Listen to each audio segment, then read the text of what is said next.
So it's just imagine how that cake looked. Somebody's got a picture. But what we do, yeah, we do have a picture of what we do, Sheldon, is whenever one of our new members come home, we try to get ice cream and cake, man. It's like some old school stuff.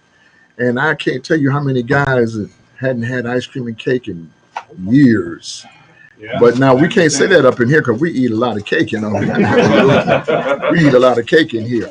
And so, Sheldon, just tell us quickly a little bit about yourself and where you're at with your life right now, real quickly. Well, just still transitioning back into How long you been home? 3 weeks now. Man, that's beautiful. Wow. Man. Mm-hmm. But I gotta say, it's been a really, really amazing past 2 weeks. Mm-hmm. A lot of my family came to find me again. Wow. I thought when I got out, I was going to be doing it alone, Mm-hmm. and that is definitely not the case. Mm-hmm. I didn't realize how many people would actually show back up in my life. Right. And I got to meet my sister for the first time in my life 2 days ago. Wow. There's been a lot of good things happening. Right. Wow. And Sheldon's been out 3 weeks, and you heard what he just said. But a couple people, just give him some quick feedback on when you just first came. Real quick. No, we got out at the same time. I'm Dougie Fresh. Welcome to the house. And my biggest thing for you would be to slow it down. Yeah. Just wait. The patience will come. I mean, all good things. You do the right thing, and what you go looking for will find you. Wow. So, welcome to the house. Mm-hmm. That's good, Doug. Yeah, that's good, Doug. Give Doug a hand for that. What else? Somebody else. Well, I'm glad that you have the support of your family. That's really important. Mm-hmm. Yes, I have the same thing.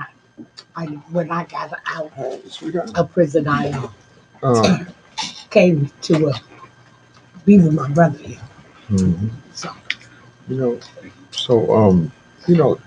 hey, son.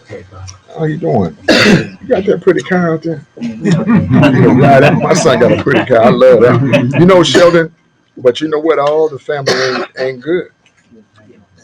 I've actually come to discover that there was one family member who was still messing around, like she shouldn't have been messing around. And I had to distance myself from her right away. That's good. It's good. The journey I'm on right now. Yeah. If I'm going to do bad, I can do bad by myself. That's whose song is that? I can do bad by myself. That was a movie. It was a movie. Yeah, that was a song too. Yeah. I don't need no help to start it. Yeah. I can do bad by myself. So, Sheldon, well, let me just tell you one thing I know about him. In my observation time with Shelton and Lionel, I realized that he's a brilliant man, and you have been gifted. But sometimes the gift will scare you, and then you'll put on a lot of chemicals to make the gift shut up. Wow. After a time, it appears as if the gift does shut up because the chemicals have their way with your flesh. But then the gift will make an event come to light, and the event will cause you to stop and draw a boundary where the chemicals would not allow. And once that takes place, then you are visited again by the gift. When I met you in Lionel, the gift was starting to resonate again. And now on your time right now, you're how old now? 43. 43. Now on your time right now, you got enough young man behind you, right? And enough old man in you to recognize the gift belongs to you. It's not an accident. You don't have to run and hide from this thing, this blessing. Yeah. Somebody said, that's right. somebody was too stressed to be blessed. Yeah. But now, say, but now. But now. Mm-hmm. Say it again, but now. But now. Yeah. But that's a prepositional phrase all by itself. When you say the word but, you're waiting for the statement that's getting ready to come after it. So but prepares you for the thing that's going to be said after you say but. Say but. But. Now. Say now. Now. Now is actually a Latin word, very old, that means Greek. That means ecstatic excitement. Now. It doesn't just mean like, yeah, I'm going to do it now. I mean, it means now. Somebody say, but now. But now. But now, let the gift reside in you. And everyone who comes in your presence ought to know they were in the presence of a gifted man. Don't be afraid of that. Don't be ashamed of that. That's your calling. That's good. That's your calling right there. Boy, I feel a circle right now. I'm just throwing you some sweet grass right now. You don't feel nothing? Huh? Yeah. My goodness. Give Sheldon another big hand. Sheldon, I know you're over at Miss B's. Yes. And we're grateful for Miss B's.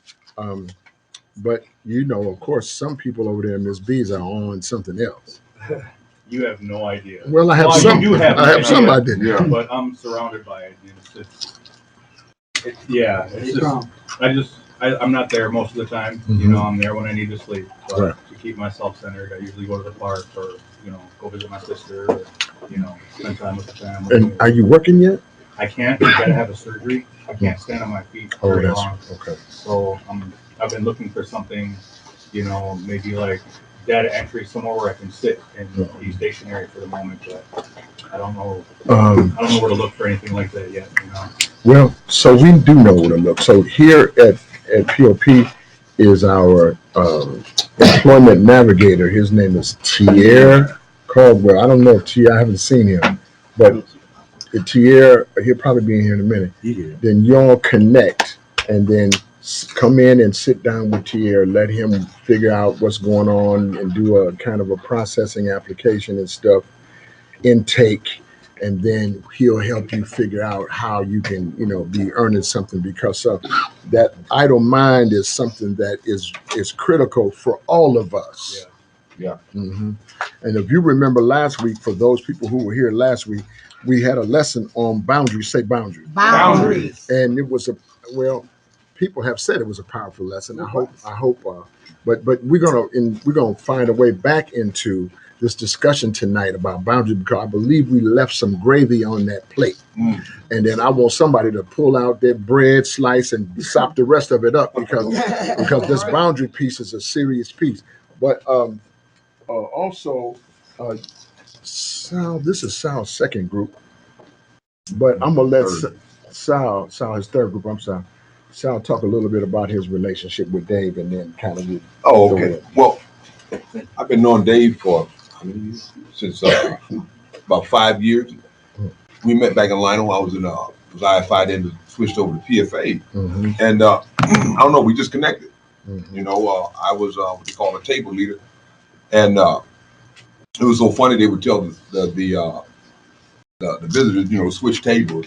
Every time I would switch tables, Dave would switch tables with me. And we just connected on the genuine level, and most of the men back in the day, I was afraid to use the word intimacy when it came to with another man, because I didn't quite understand, Wow. what intimacy was. Sure. I thought it was something physical. Like, Right. oh, I ain't being intimate with no man. Now wait a minute. Right. But what intimate means, it means sharing. Yes, sir. Yes, sir. Exposing yourself. And we built that. And and I hadn't seen him for a couple of years, and I was coming to a graduation, and I was wondering. I wonder what Dave's doing. He's doing the same thing. Wondering what I was doing. And we saw each other at the graduation. Yeah. And to show you how God works. Come on, show us how God works. The coordinator, Tom Lundquist, who does the visitors and the mentors, was there also. And Dave's like, man, we talked about being my mentor. It's like, yeah, but I'm a visitor. I can't be your mentor. I got to stop being a visitor. So we just right there asked Tom. Tom said, well, you just have to fill out the application. you know, he went and did his part, I went and did my part, and here he is. We've been hanging ever since. Man, come on. That's an amazing story right there.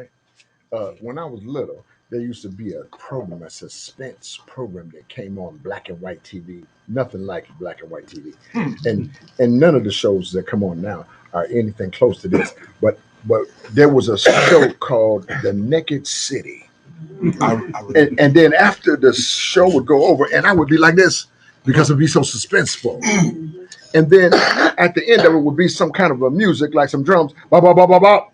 And it would say, there are 10,000 stories in the naked city. This has been one of them.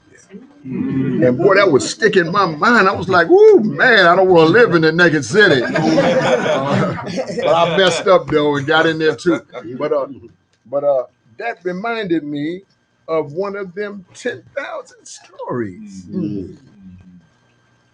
And so, Dave, why don't you kind of add into what Sal had to say? Yeah, it was great. I think it was truly a divine meeting between us two. You know, Wow. he hit on the intimacy thing, and I think it was interesting how I had just great relationships with these guys, and still do. Mhm. But it seemed as though God wanted something more for our relationship, to bring it to a deeper level, to really connect. And I think He had greater plans for us, and we both were obedient to that. And I think because of that, we were able to put this thing together. Right.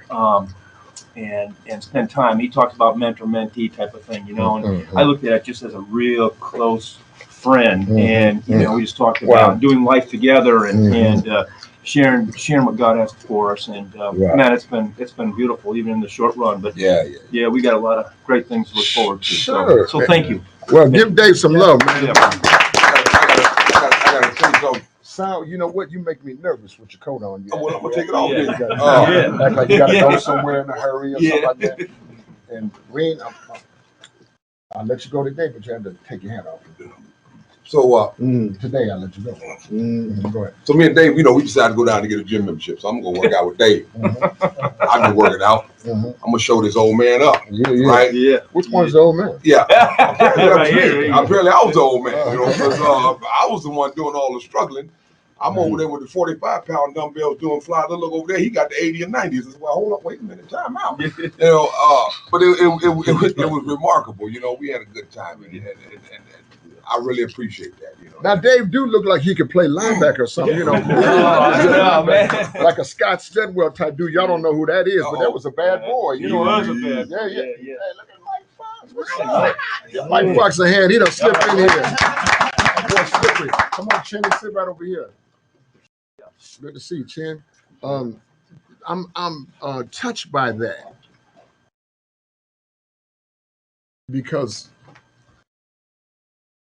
doubt and pain, yesterday's pain, will make you believe this right here. What they're talking about is impossible. Right. Say doubt. Doubt. Say unbelief. Unbelief. Say skepticism. Skepticism. Say this leery. Leery. Say I don't believe. I don't believe. Yeah, see, all of those things, they get in the pot. You get them in the pot and cook them up. You get it, and then come on in, son. And then you can't really listen. A blessing will come, but you're too full of the soup of unbelief to even know that was a blessing. Come on. Sometime later, you will say to yourself in a fleeting moment, "Dang, I should have did this." Does anybody know what I'm talking about? Absolutely. Yeah, that's like a deja vu. Yeah. Say deja vu. Deja vu. Yeah, deja vu means already seen. I saw this once. I did nothing. Later on, I saw it again. And I remembered, hey, I've been here before. That's deja vu. You ain't saying it loud enough. Say deja vu. Deja vu. Deja vu is when you was free, then you clowned, and then you're right back in the place where you was before you got released, and then you realize, hey, somebody say, Hey. I've been here before. Yes. Yeah, you're having a deja vu. That can be a tangible thing or a spiritual thing, but it's powerful, and we all have them. Um, this is Tier who he was talking to you about, and this is Sheldon right here. Is a new man. Remember, we had ice cream and cake 2 weeks ago for Sheldon. Sheldon wasn't here.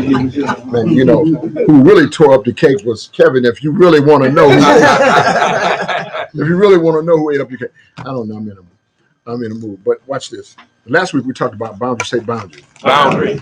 Was anybody here for that? Okay, if you were here, oh no. See, I'm going too fast because my sister has brought a guest too, and I want for her to introduce her guest. This is Kate. She's my caseworker at Ascension Place. Mm-hmm. And I talk about it all the time. And she said she would love to come and visit and Right. see what it's all about because I was so gun ho to get here. Mm-hmm. Right. And give Kate a hand. Yeah. So Kate, look, she got a beautiful smile. Look, Kate, now you just and she got a little something going on with her voice, so you got to listen carefully. But Kate, why don't you tell us a little bit about yourself? I'm Kate. I'm the case manager at Ascension Place. I'm going to school to get my license in drug and alcohol counseling. Right. What school you going to? MCTC. Right, I'm a graduate there. Oh, nice. And I graduated from that program. It was great. Mm-hmm. I like it so far. How long you been at it? About a year. Okay. I've been at Ascension Place a year and a half, so couple months. 3 months. 3 months so far. Wow. And you liking the Ascension Place? Yes, I love it. Yeah, Mm-hmm. I do. I love it. And are you able to utilize your training in MICD as a part of? Oh yeah, it really connects for sure. That's interesting. Kate, how old are you? 27. 20. You know, you guys are not supposed to ask people that. I'm just trying to get a sense for where Kate is. You know, she's pursuing her education. I'm just going to show you something. So to be working, you work full time. So okay, so you work full time. Say full time. Full time. But she's also going to school. Say going to school. Going to school. So now, when you find anybody, I say anybody. Anybody. Who's working full time? Say full time. Full time. And going to school. And going to school. That person has an ambition. That person has a goal. Say a goal. A goal. Goals are like reverse boundaries. Mm-hmm. That's what we talked about last week with boundaries. So see, you can't accomplish goals without. I can't hear nobody. Boundaries. Yeah, I'm not trying to trick you. Without setting boundaries. We talked about that last week. Boundaries. We're going to get back into it tonight because I'm telling you, man, I left here last week. I'm just going to tell you the truth. I was happy about what we did. And, got to the house. I was all up here charged up and stuff like, I believe somebody got something. But later on, after a couple of days, I said, you know what? We left some gravy on that plate. We didn't get all that boundary work. We didn't get it all done. So I'm going to show you something tonight. I'm going to take Sheldon down here. Give this to Sheldon. And I want you to, Sheldon, you got a very good speaking voice. I want you to read that definition of boundaries. That's what we're talking about right now. Boundaries. Yeah. And you have the card? Can I get that? Before you go there. All right. One more thing. Yikes. Our son, Dexter Harper, just a few days ago, his son went to sleep and didn't wake up.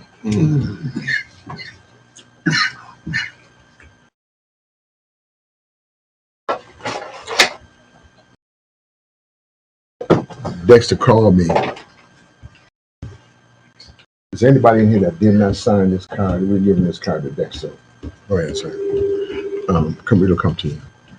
So Dex, just for posterity's sake, I'm gonna share that about a year ago now, Dex's wife got very sick, Miss Pam, and passed away. And Dexter was her primary caretaker and husband. And he was good at both jobs. The loss like for any of us, the loss was devastating. And Dex, he held as long as he can, but he took one step back. He had to pay some consequences. He got himself in treatment, right? Ow. He got himself in treatment. Say treatment. Treatment. And I think it wasn't no whatchamajigga treatment. It was like Eden House treatment. Oh, Y'all know. yeah. Oh yeah. Eden House is, what I will say good about them is that they have a long-term treatment program, and if you get through that, you have to put work in. Yeah, you don't luck through there. And Dex had to go to treatment, but he went, pulled himself together, and then just as in some ways, just months after he come back home from treatment, he have this tragedy. Um, so Dex, can you say a little bit about what's going on? And Yeah, I'm praising God right now. He gave me the strength to get through this right now. I wasn't thinking I was going to be able to walk in that room and see my son in that bed. So I woke up. I stood up shaking. But he gave me the strength to go to the room. He talked to me and said the same thing. This is not over. It's time for you to learn that. I looked at my son. He was at peace. I talked to him that same day. Halloween, you're supposed to bring the kids out this way. He stayed out now. Talked to him the day before we had a great relationship. He asked for a beautiful babies. I know I got to be there for them. And everybody can accept it. I don't know if I'm getting this strength from. I know I take that, but I know I'm getting this strength from for the Lord and for you guys. And like I said, and Pam, bless her soul. We have to take that step back and knowing I can't do that anymore. I have to stay focused all the time because God told me if you go back, you're gonna miss out. And I can't afford to miss out. And he said, watch what's gonna happen. Watch what all the joy your son's gonna bring us. So I'm looking forward to that homecoming. We're struggling to get the funds together. The parents and the insurance stuff.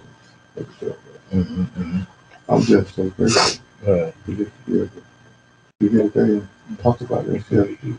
You people get to know, that was my baby, that was my twin. Yeah, they look just alike. Oh God, God is just haven't even thought about the temple using them and stuff. Let me take time out to do this the right way. I'm just so grateful just to be there to help support his brothers and sisters and his mom. His mom just lost her brother 2 weeks ago, her oldest brother. And then she has to come here to bury our son. Wow.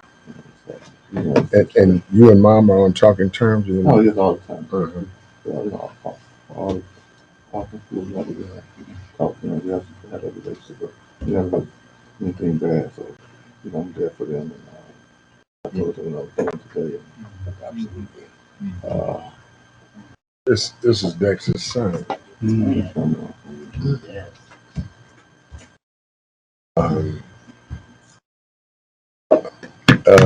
Wow. Yeah. So I'm gonna just let a couple people, and my cousin Oreen back here, I'm gonna let her say something too. But a couple people that have feedback for Dexter, loving. Dex, your strength to come in here came from God, and that's what's going to keep holding you up. And don't look back. Don't let nobody persuade you to look any other way. When Shane had his surprise party, I lost. I'm the youngest of 6 with my mother and father, and I lost my older siblings, and there's 3 young ones left, but we have other brothers and sisters after me. And I didn't realize to them, they've been gone since 2006 and down the line. And I didn't notice to them when I went out, they asked us to say something about him. and I looked out into the audience. I went up there to say something totally different, but when I got up to the mic, I was looking for them. You know, this was his day. I was looking for them, and they wasn't there, and it's been years. So I'm just telling you how God kept me all them years, and I want you to just hold on to that. Don't look back. Try not to let go of them memories. But to me, they were still there. Wow. You see what I'm saying? And that's the only thing keeping holding us together. We lost a lot of family members, and God made me strong enough to realize that, you know, we're always there when a family member passes away. Usually Shane speaks through everybody, and that's just, you know, I happen to look, you know, and they're not there, but it's nobody but God kept that strength in me. Wow. That, just hold on to that. And that'll keep you going. Thank you. Okay? Thank you. Thanks a lot. Y'all, come on in. There's places in here.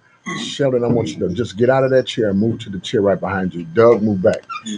Miss Lola, please slide down. Everybody just slide down. There's room there.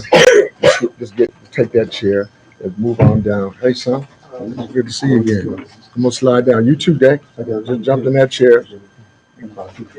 Move in that chair. You got it. She got it. She can move in that chair. You move. Yeah, just move. Come on. Keep moving. Yeah. Wow. Son, you gotta take your hoodie down. That somebody else that has feedback for Dex. Lolita, you got. We never know why the Lord does what he does, because he is in control of everything. He's already written your life, and he said it was going to be good. He promised you it was going to be a good end. So it's not the end. And I can feel your pain. You know, every day is not a good day.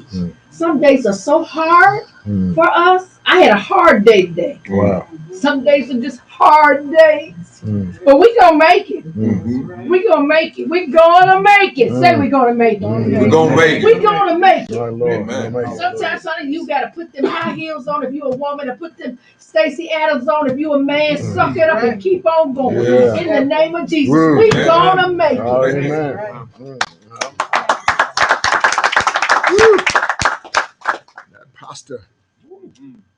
What's on that pasta today? Tim, I'm gonna call you in 1 second, but let's just take a minute to be reflective there.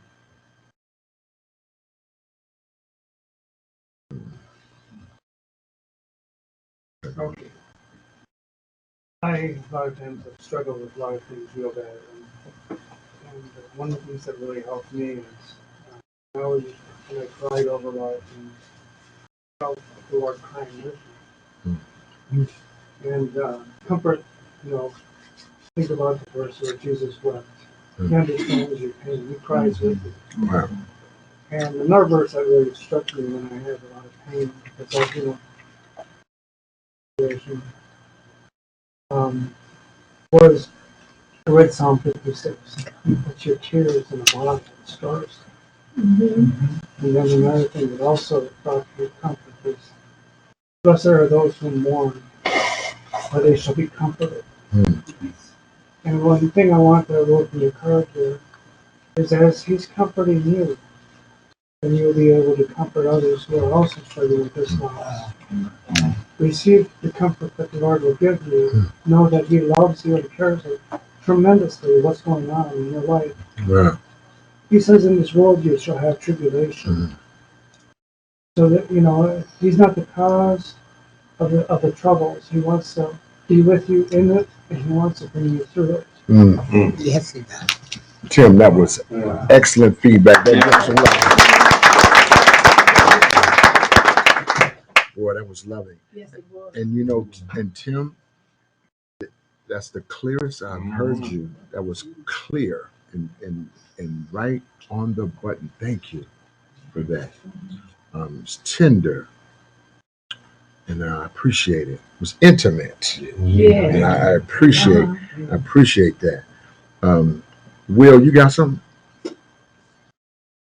Just some just coming up, just thinking about when you lost your life, and you know, how close you two were, how much you loved her, and and and how the pain after a while, you know, it became stronger than the love.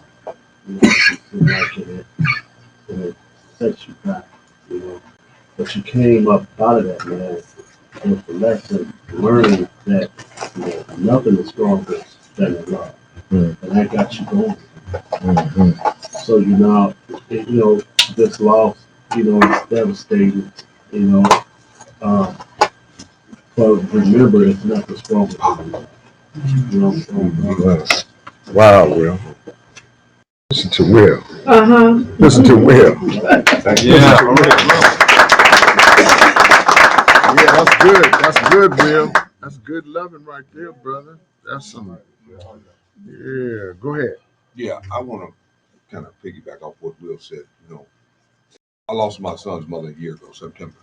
My only child. My son devastated me, and I was still incarcerated, so I couldn't get to him to put my arms around him. And this God just put it on my heart to tell him that immortality lives in memories. Mm. Whenever you feel a certain way, pick out a memory of that, of your mother, of your son, who just made you laugh. Mm-hmm. Or you can pick out one that made you mad, Mm-hmm. you know, because they're there. Mm-hmm. They won't go away. Mm-hmm. And it helped him. Mm. That's his son. Yeah. Um, Twin. Wow. That's good, right. Is his name Dexter? What was his name? Mike. I don't know how. Esau, come in here. Come in here. Just pull that chair. Do something. Slide down. Doug can slide to that chair over there. Come on in. You know, y'all. It's kind of, you know, we got a card going around. Did everybody sign that card for the Dex? You know, it's right there. I didn't sign it, but listen, I want to. But you know what? Dex need a little help. Now, listen, I don't care if you got $1 or $5 or $10 or $20, but anything that you can do to help Dex with his son, anything that you can do. One thing I don't want him to leave out of here with is bankrupt spiritually or with a little bit more money than he had when he came in the door. Because you know, even a small amount of people can put themselves together, can pool their resources and do mighty things. We know that from the work we just got through doing last weekend. Absolutely. Yeah. And so and I just want you to outpouring. Look, I want money just to flow right up here. Just money, just flow it. Bring the send the card down here, and money just flow right now. Somebody reach in your pocket and have money to flow. Yeah, yeah. There's money flowing right here. Yeah, money is flowing. Hmm. Yeah, yeah, yeah. Bam, bam. That's right. Bam. Money is flowing. Yeah. Somebody else. Somebody else. Come on now. Just think about it. If it was you, you know what I mean. Right. And money got to flow.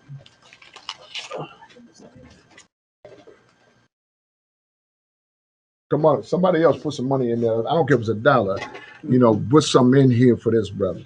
And brother, look, and all this ain't none of that go to the back room stuff and count it. This is right here for you. You know, up here, all of this and all of that and all of this other. I didn't. Come on, some more money coming. Some more money coming. Come on, there. Look, that's what I'm talking about. Put it in. Uh-huh. Hand that to Dex. Pass it down. Pass it down. Go ahead. Get that. Give that boy some love.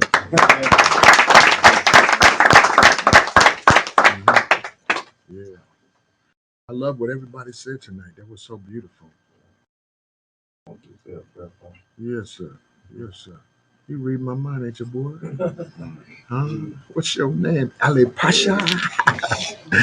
Yeah, I feel him too, boy. I feel him in here. I feel something. Shande Boroso. Yes, yeah, come on.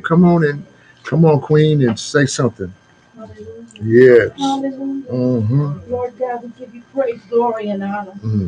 There's none like you, oh God, in all the heavens and the earth, oh Yeah. God. Mm. And we just thank you, Father God. We thank you that you joined us together, oh Yes. God. Yes. Oh God, you predestined this Sunday moment that we Borosha. were all going to be here. Karabahu. Father God, we pray for Dexter in the Yeah, name of in the Jesus, name. Father God. Mhm, We pray mhm. that you keep him closer and closer and Yeah, closer and woo. closer. In the name In the of name Jesus, of Jesus. Father God. Mhm. I pray the Spirit of the living God, the Yes. Spirit of the living God, oh God, wrap your arms around him, oh God. Yes. I Yes. pray for fresh oil for the Yeah. man of God in the name of In Jesus, the name oh of God. Jesus. For you know what he needs, oh God, in the name of Jesus, oh God. Yes. You Yes. know how his heart is breaking, oh God, in My the name Lord. of Jesus, oh God. Mm. We thank you, Holy Spirit, Thank that you you. are here. We thank you, Holy Spirit, that you will give the man of God Mm. fresh oil, oh God. Woo. Oh God, that at night he will rest, oh God. Father God, he will rest in you, oh God. Oh God, this is just the beginning, oh God, in the name of In the Jesus. name. It Yes. looks like the end, oh Sekaya, but this is only the beginning. Yeah. And Father God, we thank you, oh God, for what you're going to do. All the crooked places make My it Lord. straight. My Lord. Father God, we call them straight. In the name of In the Jesus, oh name. God, he will have rest. He will Yeah. have rest. Wow. His heart will be whole and healed in you. And we will forevermore give you praise and glory. In Jesus' name. Jesus' name. Amen. Amen. Yeah, that's good. That's good. That's good. That's good. Come on in, son. There's a seat. So there's a seat right here. There's a seat right there. Somebody just moved down. Hallelujah. Just move down. There's another seat right there. Keeps Dex, just move down, son. Take all that money, move down. Hallelujah. Hallelujah. Will suit down. Move down. Watch this. Watch this. Yeah. I was just thinking about something. You know, this is an old Negro spiritual. Something about that, it carried a certain unction. They used to say this: "Precious Lord, take my hand, lead me on, let me stand. I am tired and I am weak. I am worn through the storm and through the night. Precious Lord, lead me to the light. Take my hand, precious Lord. And listen to y'all in here. Listen to y'all in here. Yeah. Yeah, for what is man but a ball of clay? Mhm. And Father, we are molded and shaped in your image and after your likeness, and here we are petitioning the throne room of grace. For you are God all by yourself, and aren't we glad? You don't waver to the left or to the right like we sometimes do, but your word is always straight and your path is always the right one. And so we pray it now collectively, the right path, the straight way for Dexter Harper and for his grandchildren. Bless them now in Jesus' name. Touch the mother and wife of these children and all of those who are suffering the loss of Michael Harper Touch everybody associated with it that might be traveling here from out of town, that their way might be straight. Most of all, Father, we pray for our pop son, Dexter Harper, that he would find peace and respite in you. We ask it in Jesus' name. Somebody shout it. Amen. Somebody shout it. Amen. Let me get something in here, some praise in here. Yeah. Just for the guests. Just for the guests. Oh, God. So you might be thinking, oh, this is a church group. And we're really not a church group. And you know, like, or some Christian stuff. And you know what? I'm so tired of Christianity, I don't know what to do. But we are believers. Amen. Yes, yes, And that's something different. yes. And then on the strength of what we believe, that's the petition right there. Amen. Mm-hmm. My Lord. Mm-hmm. My Lord. Dex, yeah, we love you, man. You are loved here. Yes, you are. And somebody already said this, but just the courage that it takes for you to come tonight and pull yourself together, it demonstrates that you have grown over some things. Yeah. Give another.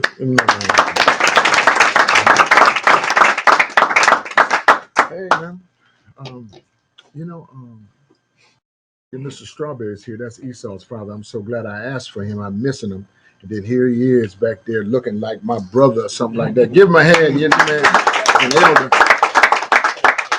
one of the elders. Listen, what I want to do, I want to get us into this tonight while we have time. Let me see, 6:33. 6:33. Can I share this one more thing with you? About those men and women who participated in the supply drive for the survivors of the Hurricane Dorian in the Bahamas. You know that we have taken that on as a part of our work, and that my wife is from the Bahamas, and that she has originally, and then she has so many family members, now mine too, who suffered no loss of life, but loss of everything else. I just want to show you today. This is the semi that came to pick up container number 2. Wow. Yes. Wow. Container number 1 was already picked up. This was from the church up at New Hope. Get it? And then now container number 2 was picked up this morning. I met the driver there, and then he got that piece on. It's going to cost $12,000 to ship each container. We have already raised enough to send the first container, but the second container we're working on. But we're believing that when God puts it in your heart, you know, believership, then there's always a provision is already there. Somehow we're going to get those containers to the Bahamas, not just that, but to the people who they're designed to go to. And we're already running into this kind of politics stuff where people want the disaster relief stuff to come into one location. And then what happens with that is the people you sending stuff to don't never get it. And so we're working on an alternative strategy to that. So even the work hasn't just stopped in collecting, but for those people who took the time out to come out on last Saturday and Sunday to fill container 1 and the most of 2, and then on last Sunday to fill container 2, I want to tell you, I'm so grateful for you.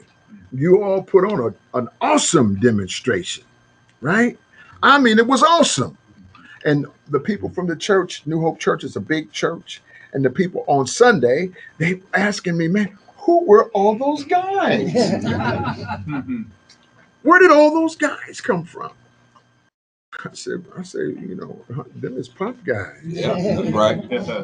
Go ahead, Doug. Pops, what you share with the piano too, the guy asking about can you get some of them pop guys? Yeah, so this was a sidebar deal. So because they saw what we had done on last weekend, there was a new minister who had come from California, her and her husband. The husband was still in California, the wife here, they moved in out in Brooklyn Park, and she's the piano player. She had a piano. So one of the pastors called me out of nowhere, next Friday evening, saying, Brother Shane, can I ask you a really unusual question? Right? That's how he sounded. And I was like, oh, I had to really brace myself for this. I said, it just so happened that Pop Guys always ask me a whole bunch of unusual questions, so I'm ready for it. He said, well, we've got a minister here with a piano, and we're just wondering, could maybe you get some of those Pop Guys? And this is just what he said. Pop Guys. Yeah. And it making me know that who we are is becoming known in this kind of a way. Amen. And so when Duval had been after me, I don't know for how long, about t-shirts, right? He said, Pop, we need t-shirts. You know, and I'm saying like, no, we need to stay out of prison. And I'm sorry, I'm not putting the cart before the horse. Wait a minute, I just want you to hear. It wasn't that I didn't hear you, but I was unprepared to put my name on your back if you wasn't ready to live up to what we're really trying to do here. I'm just telling you the truth. Yeah. I said, wait, first we're going to work on this. Say this. This. Then we're going to mess around and do that. Say that. That. First this, First and then that. So wait a minute. Now, just when we got ready to do this initiative, Duval's voice came in my head from all them years saying, Pop, we need t-shirts. Pop, we need t-shirts. I knew that was my sign. We have crossed over. All right. Because we have so many successes. Listen to what I'm saying to you. The Department of Corrections, bless their heart. You think they would run over here and say, man, thank you. But it's hard for a big organization that's structured the way it is to acknowledge that maybe these guys over here got it right. I'm gonna wait for you to think about that. It's hard for them to acknowledge it.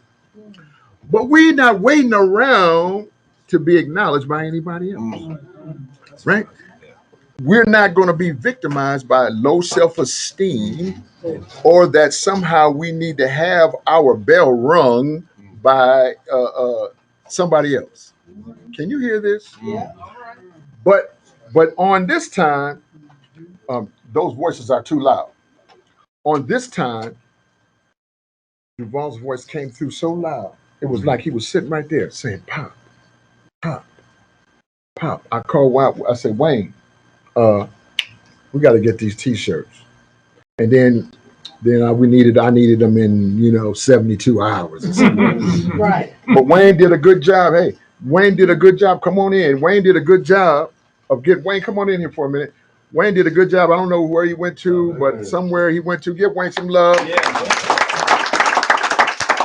He got them t-shirts in a couple of hours, and everybody who was there wore them t-shirts so proudly, and it made an impact. Where are the pictures at? Here they are.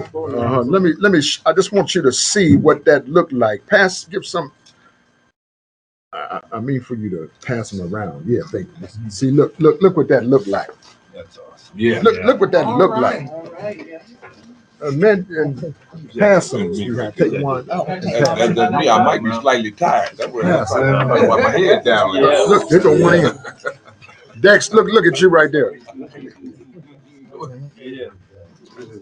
Come sit right here, son. So look.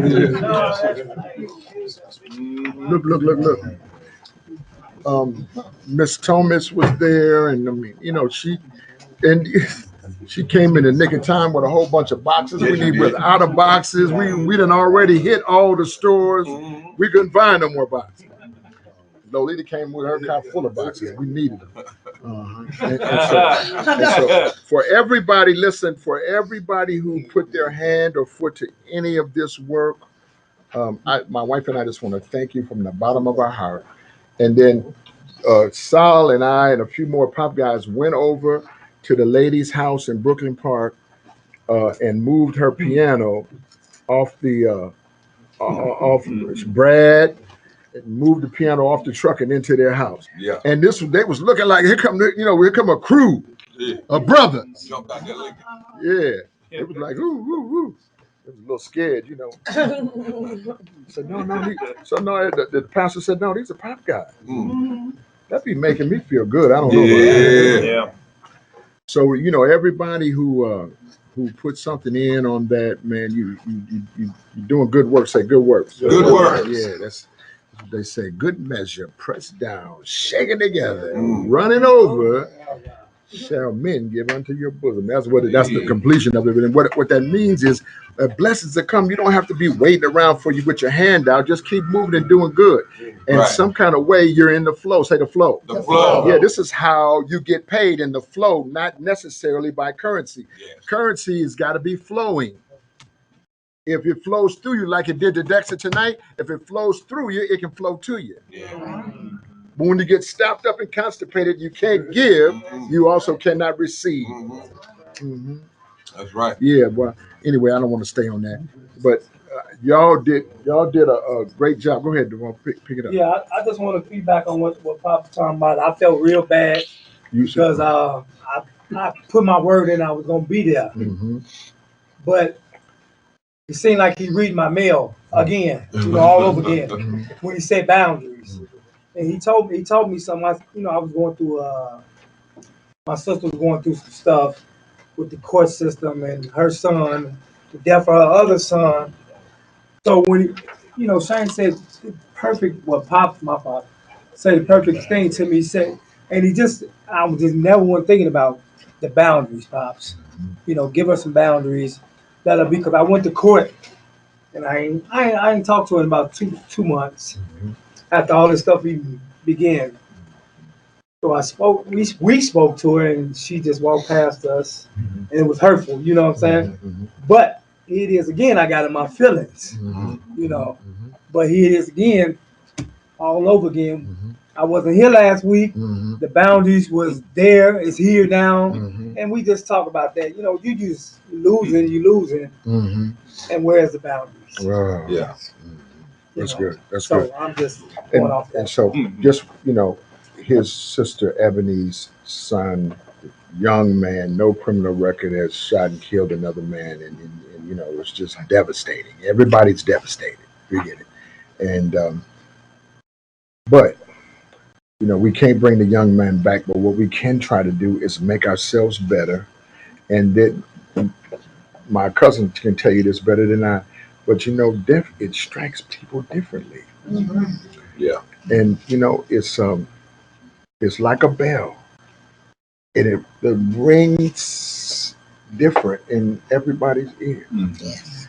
And what I was just sharing with Duval is, respect her boundaries. If you hadn't have shown up, that would have been worse.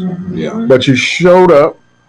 You didn't get what you needed from her, but you still showed up. Sometimes I'm telling you, to hit you so hard you cannot move. I'm a witness to it. Death strikes people differently.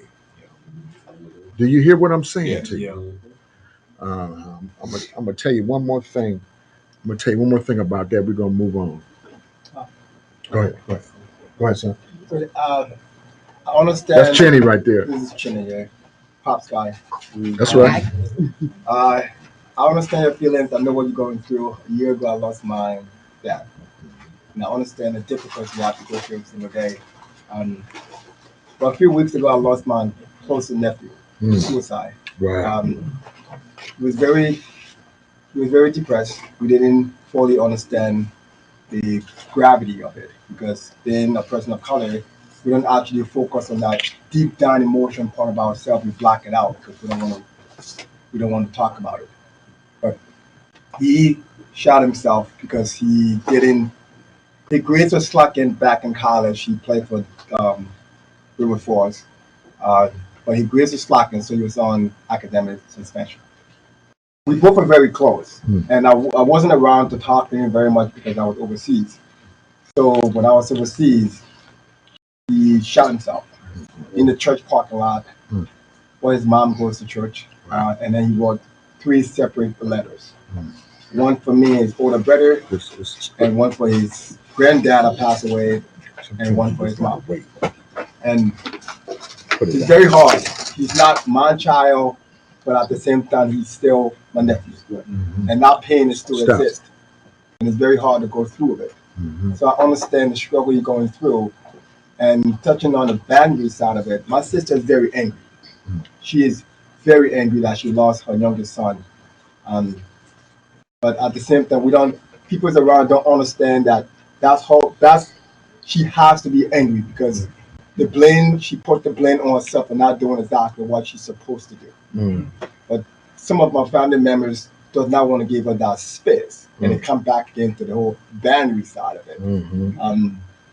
They want to put the blame and say, "Oh, you should supposed to do this, you're supposed to do that." But at the same time, they forget to know that there's a boundary that you cannot cross, and the person's going through grief. Let them go through it. Let them process it, because that's the way, as Pop says, other people process grief differently, and other people process it very easily. For me, my dad passed away. My grief was tough in the bottom of it. Without my girlfriend, who is amazing, without her making me specifically put my feelings out, I was gonna keep keeping it in and keep bottling it and then explode. Wow. But having those feelings comes out, and again, crying is good. I think we grew up to believe that crying is bad, specifically if you're men. If you cry, it shows weakness. But actually, crying shows that you have a heart, you have an understanding, a compassion, a kind. So, as I said to you again, don't never hold back when the tears is coming down.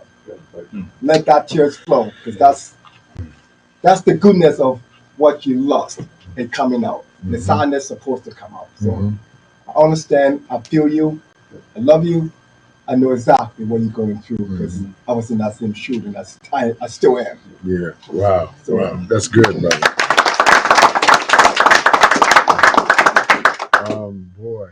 Boy, it's getting kind of right in here tonight. I think I made another lick already. So 10,001. Yeah.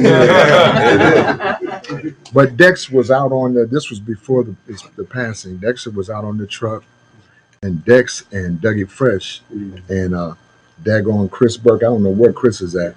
Them guys was loading up that truck, man, like professionals. Monsees and Bradley, them guys was loading up that first truck, and I mean, man, we had that stuff packed good. Anyway, is Tier out over there? He's in your office. Somebody. Okay, but is it a pop guy? Somebody. Okay, but I want everybody in here. We gonna get a little deeper here. Can you get a little deeper? Yeah. Y'all didn't say nothing real loud. Y'all scared. I want to touch on this boundary piece. We touched on boundaries last week, and boy, I got a lot of feedback about that message. And we're going to touch on it again. And I know Dave said he had to leave, but you got to leave now? Is it 5 minutes. 5 more minutes. I just want to touch on this boundary piece. You should get a chair. Unless you're doing something, I want you to be in here. Unless you're doing something else. So here's what we want to do here on boundaries. Say boundaries. Boundaries. Yeah, I believe we left some gravy on the plate. Everybody in the room struggles with boundaries in some way, shape, or form. Some of us struggle in different ways. Some of us don't have any boundaries and didn't have home training in some ways. And so we don't even know we don't have boundaries. We think we are right and everybody else is messed up. Right. We're never on time for anything, and we always want somebody to stop what they're doing and then receive us because now we're here, even though you were supposed to be here a week ago. But you don't understand that. You really, truly don't understand, right? So we got some people in here who go to work and take off 2 or 3 days in a week. And you think the people are supposed to keep your job. Here we got some people in the room will go to work and pull out their cell phone like you are on your time. I wait for all the amens to die down. Right. There's some people actually up here is the cell phone is almost ratcheted to your hand, and you can't let it go for nothing. I shouldn't have, after, I don't know, this is whatever, the 14th year, 15th year of group. I don't know what year it is. I shouldn't have to tell you to cut your cell phone off. But I still have to do it because some people still believe, wait a minute, unless you're going to get the $1 million text, shut the thing off. Say shut it off. Shut it off. Or just leave it alone for a minute. That's all. Hey, sis. Leave it alone for a minute. But right here, I want to touch on this boundary piece. So, Sheldon, I want you to read that definition there that you have and read it in your big Sheldon voice. Go ahead. Setting boundaries is an important part of establishing one's identity. It is a crucial aspect of mental health and well-being. Boundaries can be physical or emotional, and they can range from being loose to rigid, with healthy boundaries are often falling somewhere in between. This article will discuss what healthy boundaries are and how to set them, why healthy boundaries are important for self-care, and how to explain boundaries to adults and children. That's good. Read it again. Read it slow this time and loud. Setting boundaries. Stop right there. What is this about? Setting boundaries. Okay, go ahead. Is an important part of establishing one's identity. Stop right there. So setting boundaries, this author is correlating that to your Identity. I can't hear everybody. Identity. You don't really want to say this because it's convicting. Now, this is not the court, but there's other ways of being convicted without being in court. Yeah. You can just have truth hit you so hard, it will convict you. Now, read the sentence again, slow, and I want everybody to digest what you just said. Go ahead. No, I'm just Yeah. Setting boundaries. That boy got a sense of humor, don't he? Yeah. An important part of establishing one's identity. Ooh, let's just think about that. Hold on. Can't rush past that. Because when you didn't have boundaries, you was trying to be everybody. But on the other side, some of people in here, you got boundaries. Now you're trying to be somebody. There's a difference in trying to be everybody. Say everybody. Everybody. And then trying to be somebody. Say somebody. Somebody. See, now watch this. You have to actually fall in love with some parts of yourself that will cause you to stop trying to be everybody and just be grateful that you are somebody. Say, I am. I am. Somebody. Well, this is what that comment is saying. You just heard the slogan, but you didn't understand the substantive logic that rests behind it. The logic behind it is that you have got to fall in love with yourself in a way so powerful that you are ready to talk about the I am. Say the I am. I am. Wait a minute. Just in case you think I don't know what I'm talking about. Here go Moses. He's on the mountain. And Moses got a word. Say a word. A word. He said, go back and tell the people what I just told you. But Moses said, well, who should I say sent me? And he said indignantly, I am that I am. Tell them I am. Total identity. Yes. Total awareness of self. Yeah. Yes. A typology of some godliness. Come on. If you am like he am, then you have to have some form. Oh, wait a minute. Come on. Is that right or wrong? That's right. That's right. I can't hear you. That's right. Boundaries are about you loving yourself enough to say no to some stuff. Yeah. Yeah. Come on, read, son. Yeah. Setting boundaries is Yeah. an important part of establishing one's identity and is a crucial aspect of mental health and well-being. So let's just stop on the word crucial. Somebody say crucial. Crucial. Crucial is a really it's a verb, right? Because it's active, right? It's not just a suggestion, right? But this is a crucial, meaningful, active part of you living the good life. Say the good life. The good life. Some people in here are starting to live it. Yes, sir.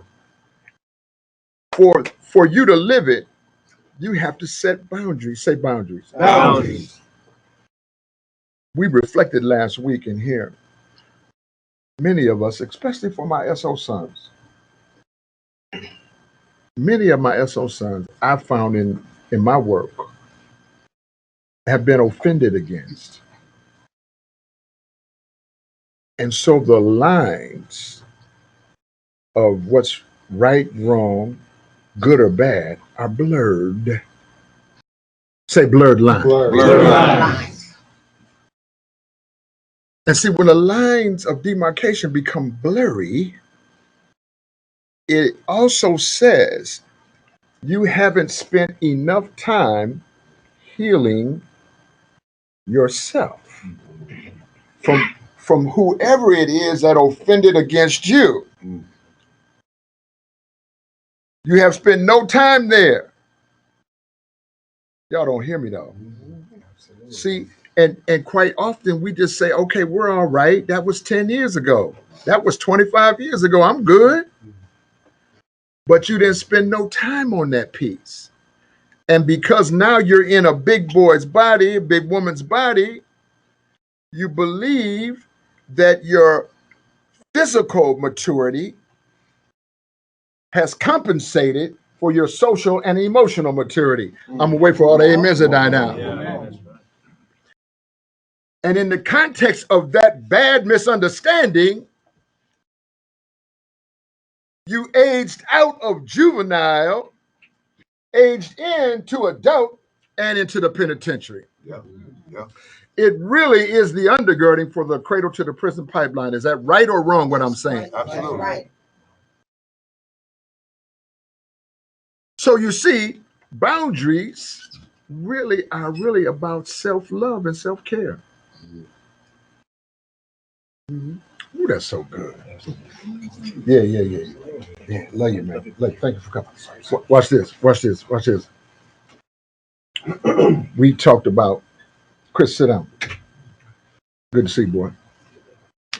And you need to look at these. Chris was a part of that team. He did a good job. Watch this. I just want to get into this because I'm going to throw it to you. You got to be listening now. Look.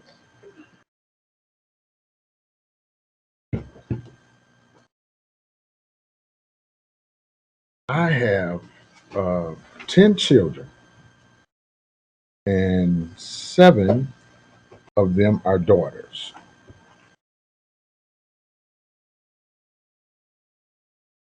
I'm just talking about myself.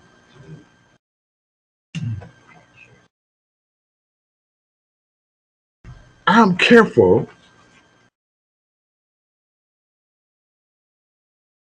about my daughter's selections of guys. Hey, now. Can Slim, Isaac sit right here? Look, I'm careful about that. Now, they don't always listen to me. My daughters. They be like that. You don't know what you're talking about. That's Ray. I'm looking right at Ray.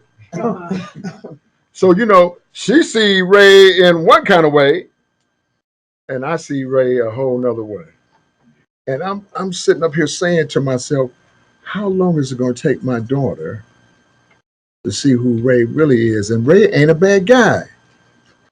He just doesn't love himself enough to love my daughter And therefore, it's going to be impossible for me and Ray to get our heads together on anything. Am I making sense to somebody? So you understand, I can see Ray's pain. Pain and stress will cause you to believe there are no boundaries. Watch this now. Y'all got to catch this. We've all been there, right? Nobody in here is perfect, right? We got to grow through some stuff. We are talking about Chris Owsley. That's him right there, Chris. Put your hand. Yeah, yo, give him a hand. Give him a hand. Put it. Raise his hand. I'm proud of Chris for gathering his druthers together and coming on in here to group. And you can tell just by you sitting here this short period of time, you can tell this is where you belong. But Chris had a struggle over at the house with a boundary. He ain't the only one. Everybody in the houses is struggling with different things.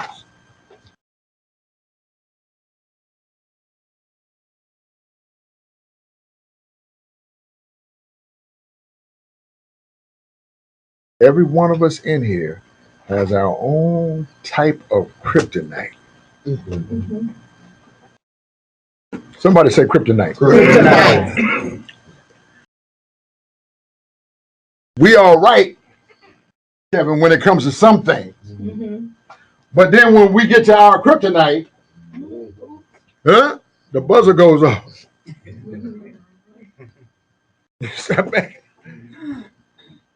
Things get blurry.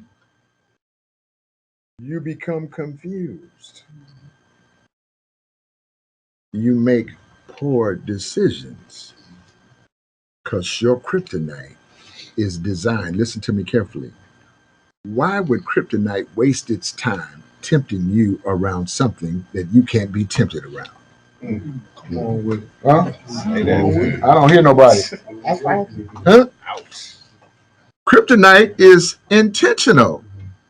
It's an organism, and it's not going to try to tempt you around some stuff that you got all these boundaries about. That's a time waster. Uh-huh. But your kryptonite is going to come in the midnight hour when there's nobody else around and tempt you at the place of your kryptonite. And so this is what happened with Chris. And then this is what kind of triggered off this discussion about boundaries. It's not that we never talked about it before, but sometimes we have to revisit these things so that we understand. Sheldon is over in Miss B's. And Miss B's is a tough environment. You can survive it, but you have to have boundaries. Let me say it again. Miss B's is a tough environment. If you don't have any boundaries, then what's going on in Miss B's is like a barber shop. As long as you stay there, sooner or later, you're going to get your hair cut. Without any boundaries, say boundaries. Boundaries. You are bound to get your hair cut. Without any boundaries, the kryptonite will come and do what kryptonite is designed to do. Kryptonite don't come to Geronimo in the form of automotive. This boy is an excellent mechanic. Everybody in here, maybe who's driving, Geronimo done fixed your car. That's not your kryptonite. It is mine. I don't hear nobody. I don't want no car trouble. I have multiple vehicles, right? For that very reason, it's kryptonite for me. I could change my tire, and that's about it. I'll go and get your child out of the crack house with no fear. But I don't want nothing to do with what's under that engine. Nothing. I don't want nothing to do. Boom! I had a son, what do you think about that? Just listen. That was a rhetorical question. But Owsley here, that's what his new name is. Owsley. Owls. Yeah, like the cameo owl. Yeah. So I think about it whenever I see him now. I think about the cameo song. Ow. Get along, pretty lady around. That's a jam. But Chris had a backslide over there. So Chris, now I want you to explain to everybody what your thinking was when you crossed that boundary. Just be honest. And we're gonna still love you after the end of it. Oh, go ahead, son. Speak loud, son. This is your time now. No, it's not. I couldn't. I really don't know how to explain that. Yeah, you do. Just be real with yourself. There you go. Being selfish. Thinking I can get away with something. Thinking you could get away with what? Sneak someone in the house. Someone like who? You know? Yeah, tell the whole thing. Don't be playing around. See how it took him a long time to do that? Give him a hand because he did it. But it was like pulling teeth, wasn't it? See, but it don't have to be like that. You have processed this. You've had time to think. And this is your time to get clean from that. So see it that way versus an attack, because nobody in here is perfect. Just a minute, Tim. Your time is coming. Go ahead. I'm very embarrassed by this. Has anybody in here ever been embarrassed before? Please raise your hand. Put two hands up.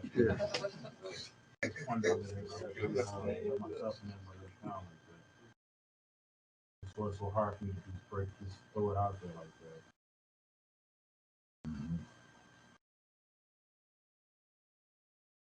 But I want you to, and I hope you would do this, I want you to associate the reading with your behavior. Read it again. Setting boundaries is an important part of establishing one's identity and is a crucial aspect of mental health and well-being. Boundaries can be physical or emotional, and they can range from being loose to rigid. Stop right there. I want you to relate your incident to that theology. Can you do that?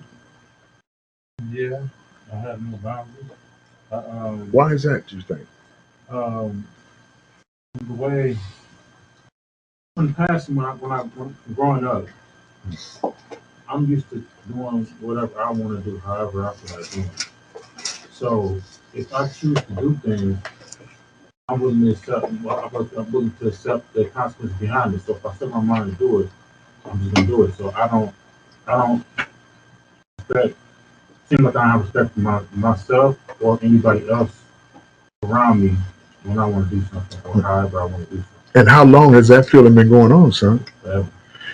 So do you plan to continue in that vein, or what are you going to do for Chris to set a boundary for yourself?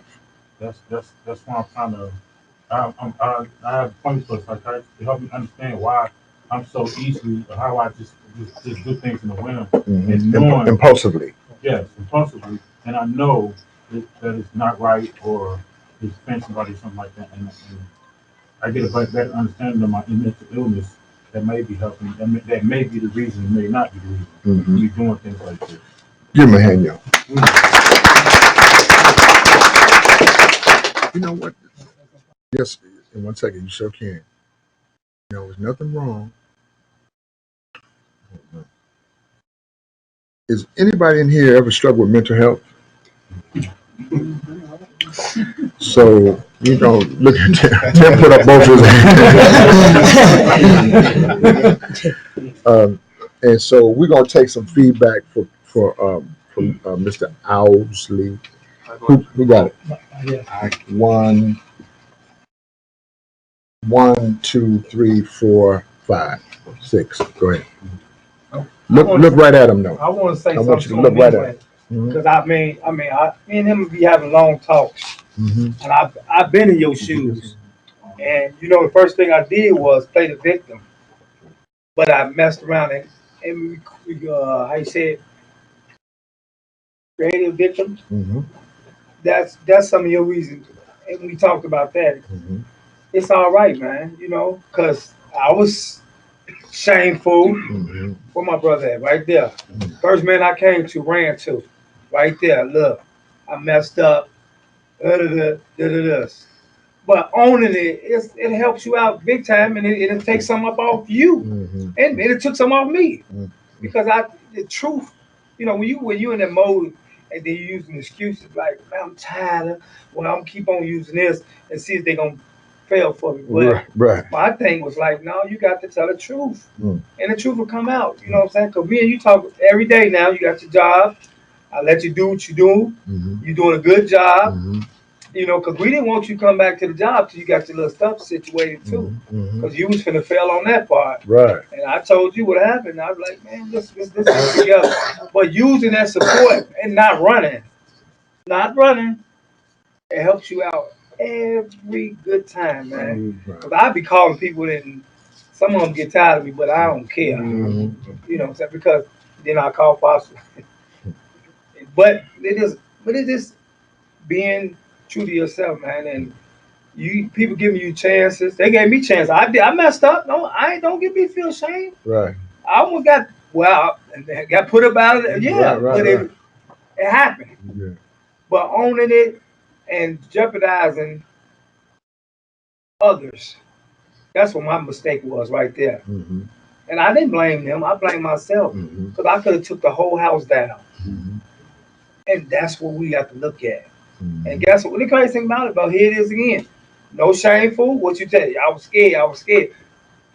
You grown. Let's get up out the victim thing. Mm-hmm. Cause I got issues. Mm-hmm. I put 2 hands up. Pops ain't see that part. Mm-hmm. Come on. I mean, everybody else know, but Yeah. Yes, sir. come on, bro. All right. Give him some love right there.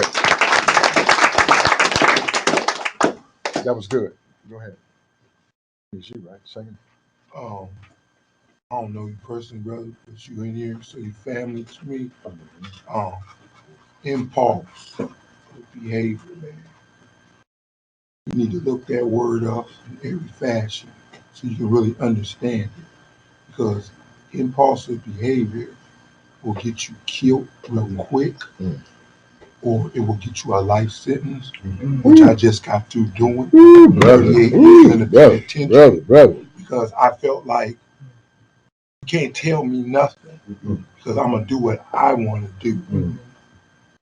That's dangerous when you can't check yourself. You have no control over your behavior. You do have control over your behavior, but you gotta love you first. You gotta know who you are. If you don't know who you are, you can't love nobody else. You can't love your woman because you can't give your woman what she needs. She want a man, straight up. And when you're thinking like a little boy, don't take this defensive. You think like a boy, you do boy things. When you get tired of being sick and tired, then you're going to start putting the effort toward making change. Don't never be afraid to say, I don't know. Don't never be afraid to say, I need help. Don't ever be afraid of showing your emotions to anybody. God gave you that gift. That's your outlet.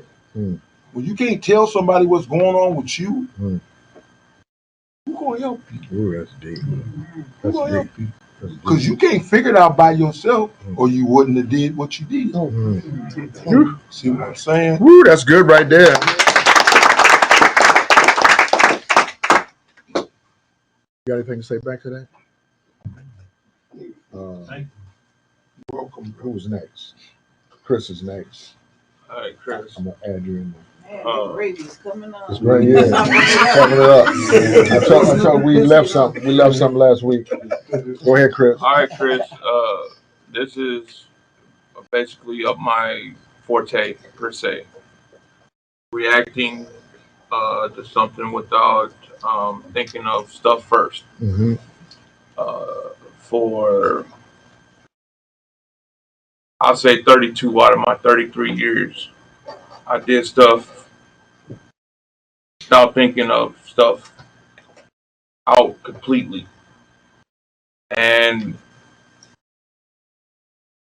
I think if you would think things through at all aspects before you react to something, that would be beneficial to you succeeding and not making a choice that could jeopardize everything that you are working for that is positive. Because you had a job, you messed up, you still have a job, you still have housing. So even though that you had a setback, you're still maintaining and still gaining positive steps in life. Mm-hmm. So just keep putting the one foot in front of the other. Mm-hmm. Keep goal-orientated steps in front of you. Keep doing what you're doing. And the housing piece will come. That's it right there. Give Chris a big hand. Those people who've been in group a long time, you know, Chris has gotten elevated conversation right there. Was elevated feedback from Chris, and he was really pouring his heart out because Chris been back to the penitentiary on violations about saying kind of how many times? 7 times. 7 times. Somebody say 7 times. 7 times. Now Chris is tired of going back. That's what he was saying. Chris, man, we proud of you. Don't you get stuck like you telling him. You can make it this time. Say I'm a winner. I'm a winner. Winners win. Winners win. Losers lose. Winners win. Say it louder. Winners win. Losers lose. Say it louder. Winners win. Say it again. Winners win. Who wins? Winners win. Who wins? Winners win. And Losers lose. Look, every time. That never changes. You can change. But that part never does. Losers are a part of a group of people who don't have any boundaries. I'm gonna wait for all the amens to die down right there. Somebody go ahead. Was that you? Yeah, I'm coming. Chris, first of all, I want to say you're super smart. Super smart. And none of this is an attack. We all when it happened, I told you, you think you're the first person that's tried that in that house? He's not. And so I don't want you to feel like, anybody's ganging up on you because we love you, man. And that's genuine. Wow. That's good, son. Impulse, I struggle with that. That's what led me to getting locked up. Just not thinking and just being impulsive with my decisions, not thinking. But we got the power to, when we are presented with a situation, now, we can think, we can have that thought, and we can have that thought, and just before we act on it, we could just examine that thought before we live by it in one way, shape, or form. Because now you're part of something bigger than you, bro.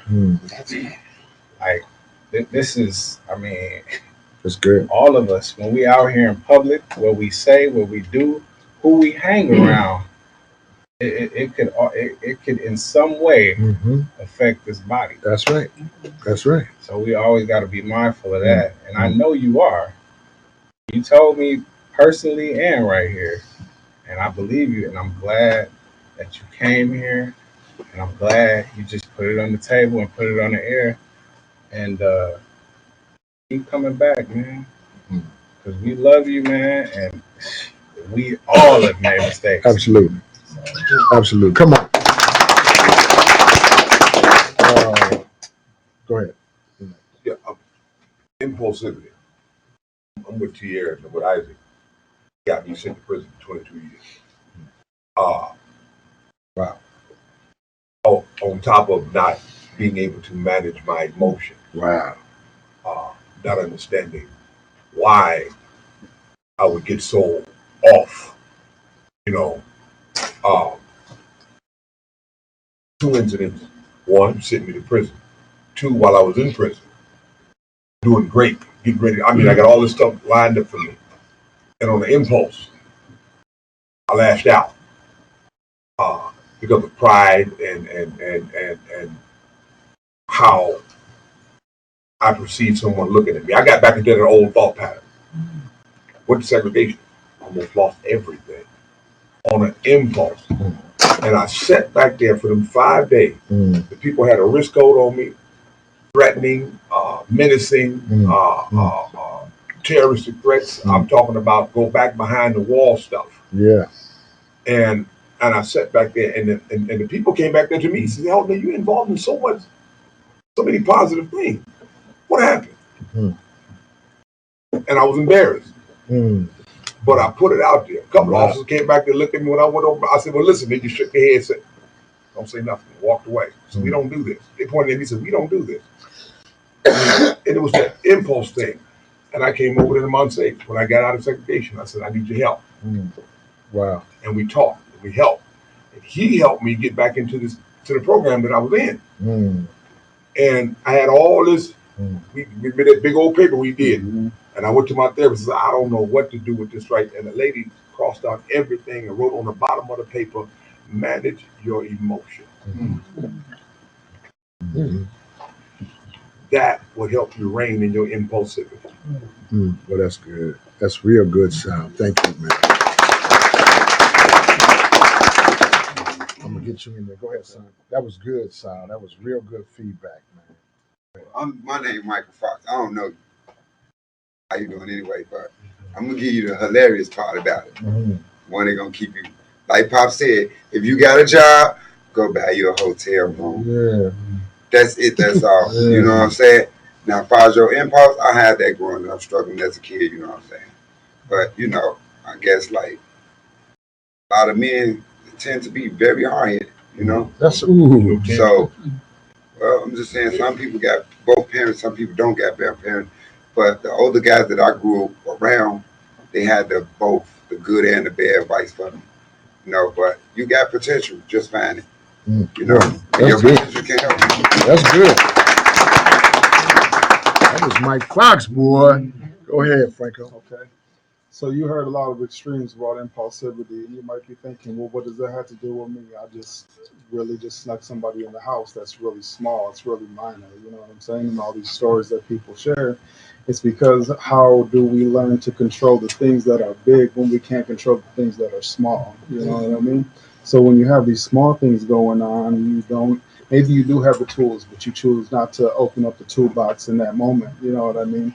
If controlling these things when they're small helps us, you know, create a better security net for ourselves to succeed on the bigger things, you know. So I would just encourage you to be active in your own success. And for me, you know, I have impulsivity to this day still, and I feel like I have to really monitor the thoughts that I entertain, the words that I choose to say, and the things that I choose to do extra more than anybody else, because I know that I can be an impulsive person. And so when it comes to your own success and the things that you have to put in the work in order to succeed in, for me, it's sometimes I have to practice these things when I don't have a moment. Sometimes I have to take the time out to myself to think, okay, if I do get into this situation, how should I react? What should I say? And I have to come up with something in my head. I have to self-talk whatever it is that I'm going to use. One of them particularly is with fighting. And the thing that I came up with to say to myself would be, I'm not intimidated by you, nor am I trying to intimidate you. And so if I repeat that to myself when I'm in a non-hostile environment, so it becomes easier for me to say when I am in a hostile environment. And so practice and repetition on whatever your impulsivities are, you're going to have to come up with something that works for you when you're not in a moment, so that when you are in a moment, you can put yourself in a better position for success. That's great. Now, I'm gonna put just a little bit of icing on this. This is cake with bacon. All of us have struggled with boundaries. We all have to work on some pieces. Now, when you know that in your past, for whatever reason, you have SO as a part of your history, then you have to say to yourself, just like Pierre talked about, or like Monse just talked about, is, wait a minute, what is this in front of my face, and how does that relate to how other people view me? And this is what intensifies that behavior. Right? And I just want to be real clear here with everybody in the room. Right? It's like having been convicted of a robbery and then found riding down the street with a pistol. Is anybody hearing me? Yes. Right? These are the things that will knock us down for a long time to come. Now, Chris right here is close to expiration. I believe it's expiration even from conditional release. You have a short period of time. Don't play Russian roulette with that.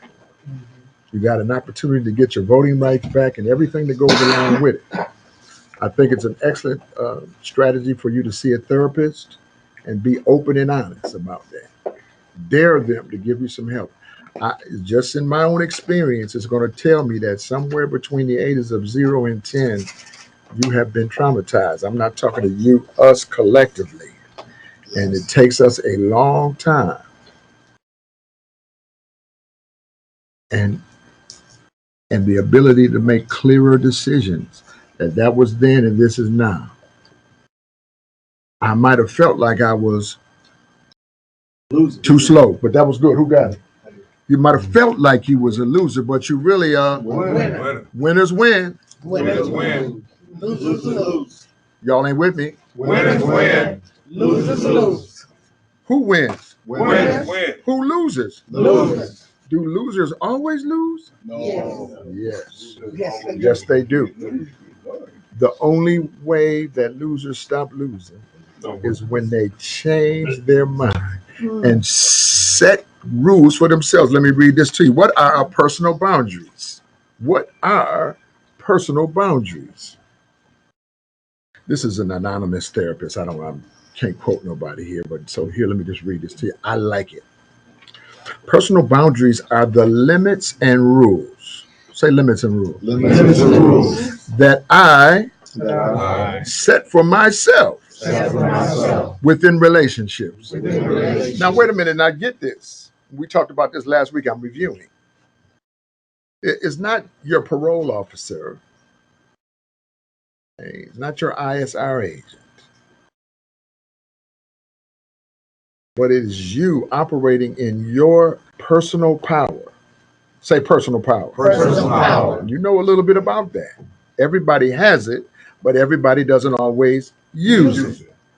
When you don't use your personal power, you find yourself in the Losers. Thank you. Say louder. Losers. This is what separates Losers. from Winners. remember, winners Win. and losers Lose. across the board, across the world. That doesn't change, but people can change. Right. Now, watch this. It says personal boundaries, Chris, are the limits that you put on yourself with your relationships. Chris, operating with a healthy boundary, can say no to others when they want to, but Chris is also comfortable opening up himself to intimacy and close relationships. Intimacy and close relationships. Say intimacy. Intimacy. Close relationships. Close relationships. Now here it on this chart, I won't try to show it to you, but it has these three traits of healthy boundaries: rigid, porous, and healthy. So rigid is one, lukewarm is what that means, the other one, and then healthy. So I'm just going to read you one. Rigid avoids intimacy and close relationships. Now, some of my sons right in this room, not just Chris, we're dealing with that right now. You're being rigid about it. You're resisting times to be social when the environment is right for you.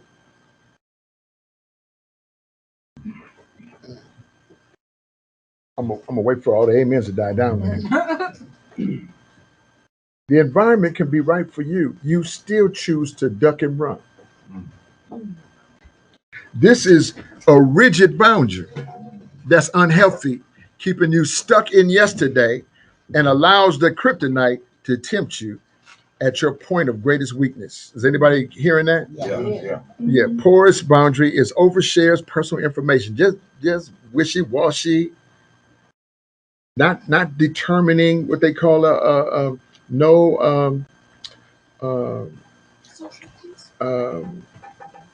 discernment is the word I'm looking for. Say discernment. Discernment. Yeah.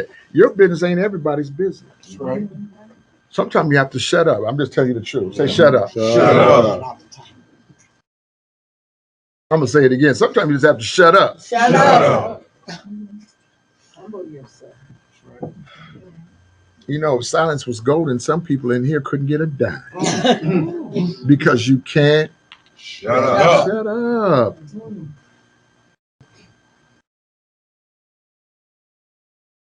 A healthy boundary, on the other hand, is when you value your own opinion and you're also willing to chop that up with people.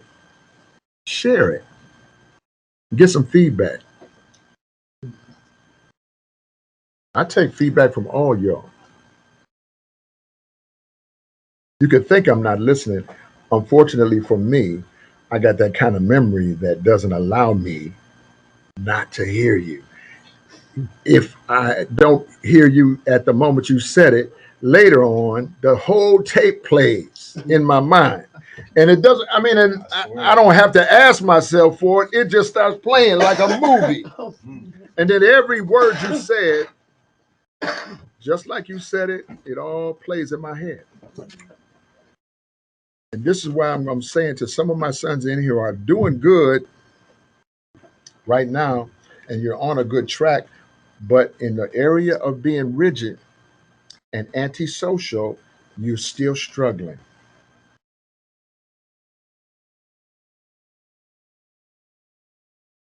And that antisocial behavior is really a sneaky way for kryptonite to come in and shine itself back in your face.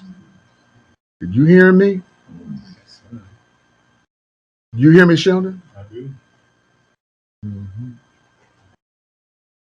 Nobody wants you to rise up and be the leader that the creator wanted you to be. They don't want that. They'll bring you to kryptonite in the very place where you're the weakest.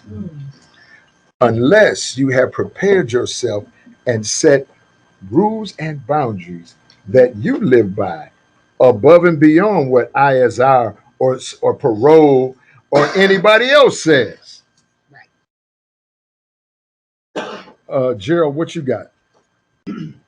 Well, on this topic here, Mm-hmm. as far as rigid goes, that's myself in a nutshell. Mm-hmm. I'm very rigid. I've talked with Tierra about this, and yeah, it can be a dangerous thing, especially for myself. Mm-hmm. And I've been in many rigid situations, Mm-hmm. and now I try to settle myself before I even get to that level.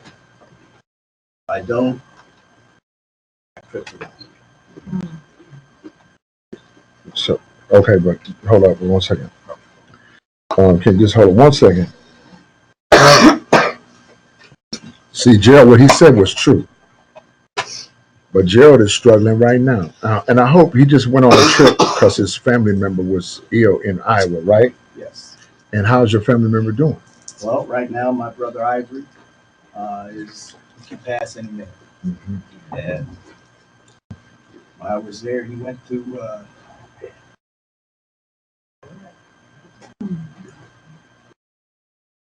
He went through 3 episodes where he was almost gone. It was hard. And right now, the situation is same as mine. Mine is not as dire as his, but it's dire. Yeah. And it's hard. It's frustrating. My family down there right now went through a big escapade over some, I hate to say it, money, which is crazy. Mm-hmm. You know, my sister Mary, the baby girl of the family, I don't know how I can do it, but I got to look on the computer stuff. So she sent me a thing where she set up a fundraiser for me. So it's on there if anybody would like to look at it. You know, got some picture of her baby daughter on there. Her name is I know everyone would appreciate it out here. And I'm just struggling. Right. Well, I appreciate the truth he told right there. Give him some love. Amen. And I'm gonna be honest, not hurtful, but he right. He's struggling, and over at the house, he on his last leg over there. Again, I'm trying to hold out hope for you though. See, I really don't win unless you do. Right. That's right. But if I have to cut losses for the value of the rest of the group, I'll do that. You don't have to force that. We've been trying to get you working. You're over the limit. Nobody takes as long as you've taken to find a job. I understand you're going through some stuff, and I'm gonna be respectful of that. And so much so, we sent him down there. He came in and said, "Hey, Pop, I need help." And we didn't worry about what he's not doing right. We just went on and said, "Yeah, I hear you. Go ahead and do what you got to do." I just want to be clear, son. You got to step it up. Now, he's hurting. I'm glad he was able to make it down there and see Ivory, show his face with his family. I'm glad he was able to do that. Give him some love. Yeah.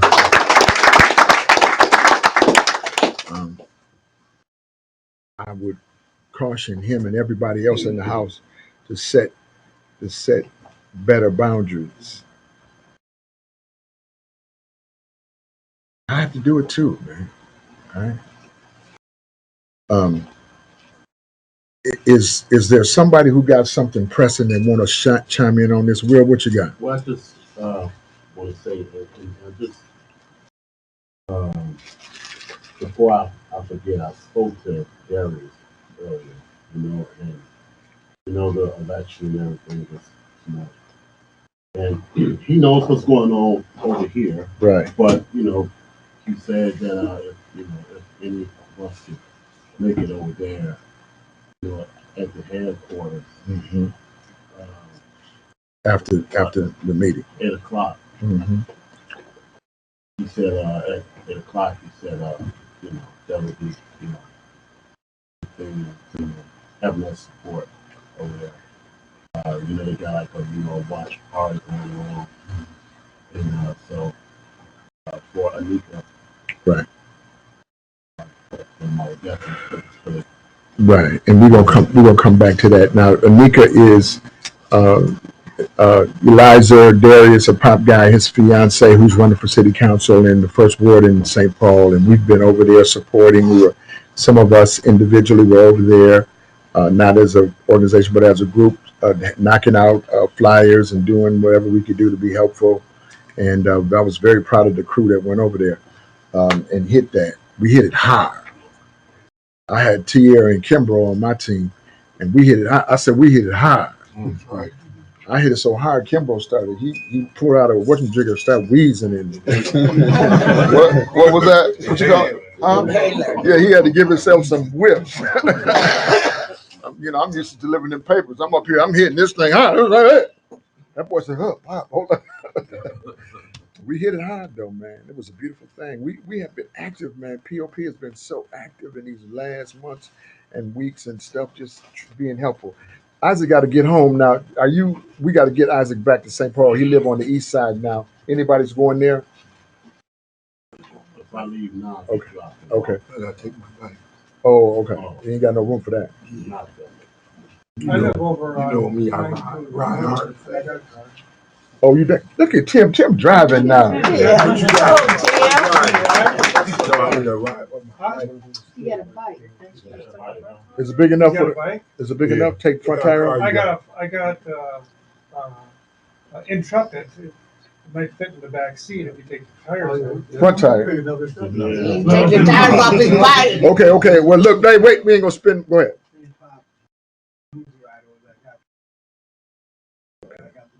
Okay, there you go. There you go. All right. So we good. Give it up. Give it up. Give it up. All right.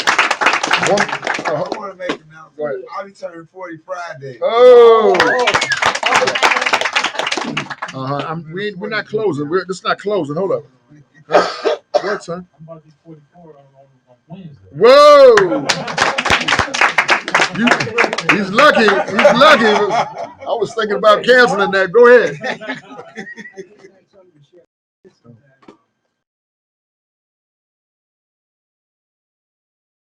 When I see you come through that door, I see you walking through the back. And 2 years ago, I don't think you were here. And what I noticed about you is that you identify your impulsiveness.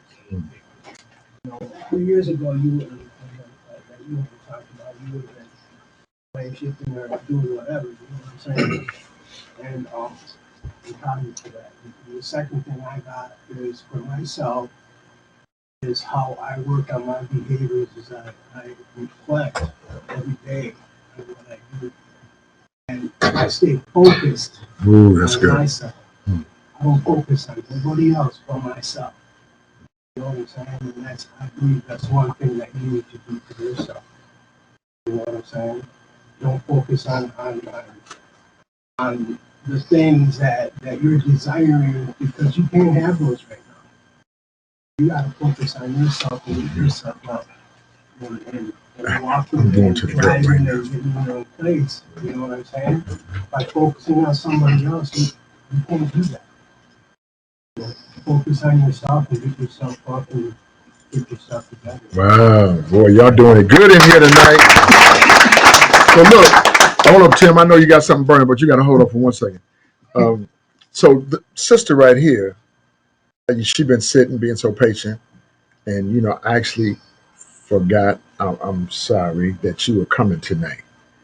No, little sister right here. So we done already heard from you, but watch this.